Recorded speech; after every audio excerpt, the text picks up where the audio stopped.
नमस्कार, media today TV में आपका स्वागत है। तकरीबन 12 साल की सैन्य मौजूदगी के बाद आखिरकार अमेरिका की फौजें सीरिया से निकल गई हैं। अमेरिका ने मिडिल ईस्ट से अपना बोरिया बिस्तर बांधना शुरू कर दिया है। ईरान से जंग के बीच ये दूसरा मुस्लिम देश है जिसे अमेरिका छोड़कर भाग खड़ा हुआ। पहले इराक और अब सीरिया। मिडिल ईस्ट के इन दो देशों से अमेरिका का सुपड़ा साफ हो चुका है। अमेरिका ने सीरिया से अपने सभी सैनिक निकाल लिए हैं और आज आखिरी सैन्य ठिकाने को भी खाली कर दिया है। सीरियाई सरकार ने कहा है कि सीरिया से अमेरिकी फौज का निकलना उसकी बड़ी जीत है। अमेरिका ने हसाका, रुमेलान और देर एज जोर में मौजूद अपने सभी 7 बड़े ठिकाने खाली कर दिए। आखिरी ठिकाना कसराक एयरबेस था और अब वो भी खाली हो गया है। बहरहाल सीरियाई सरकार ने सभी बेस अपने कब्जे में ले लिए हैं। अब बचा एकमात्र विद्रोही संगठन एसडीएफ, जिसने सीरिया के तेल और गैस के भंडार पर कब्जा कर रखा था। उसने तुर्की के डर से सरेंडर कर दिया और सरकार में शामिल हो गया।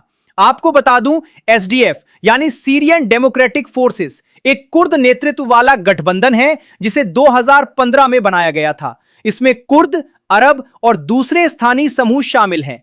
सीरिया के गृह युद्ध के दौरान जब सरकार कमजोर हुई तब कुर्द लड़ाकों ने उत्तर पूर्वी इलाकों पर कब्जा कर लिया था। पिछले 1 दशक में उत्तर पूर्वी सीरिया के बड़े हिस्से पर इसी संगठन का नियंत्रण रहा था। यह पूरी तरह अमेरिकी समर्थन पर टिका हुआ था। सीरिया के बड़े तेल और गैस क्षेत्र जैसे अल उमर और कॉनिको पहले एसडीएफ के कब्जे में थे, लेकिन अब सरकार ने उन्हें भी अपने नियंत्रण में ले लिया है।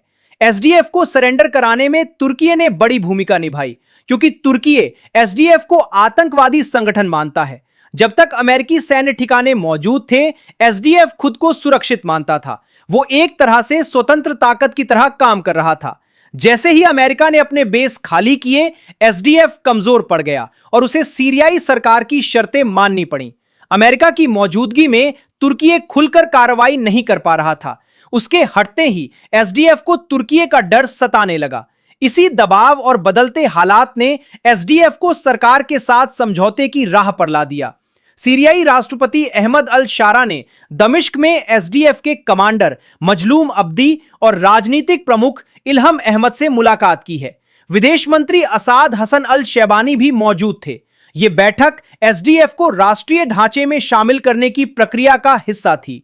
सीरिया सरकार और एसडीएफ के बीच हुए समझौते के बाद अब कुर्द लड़ाकों को राष्ट्रीय सेना में शामिल किया जा रहा है। हसाका और कामिशली जैसे शहरों में सरकारी बल तैनात हो चुके हैं और सीमाई इलाकों पर भी दमिश्क का नियंत्रण बढ़ा है।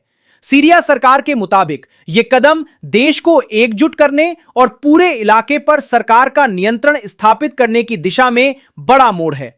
उन्होंने कहा कि कुर्द लड़ाकों और सीरिया की सरकार के बीच समझौते के बाद अमेरिका ने देश छोड़ने का फैसला किया है। इसके अलावा सीरिया की सरकार ने आईएसआईएस के खिलाफ भी कड़े कदम उठाए हैं। अमेरिका के जाने के बाद सीरिया में सुरक्षा की पूरी जिम्मेदारी सरकार पर है। इस खबर में बस इतना ही। अब मिलूंगा अगली खबर के साथ। आपको यह खबर कैसी लगी मुझे कमेंट करके जरूर बताएं।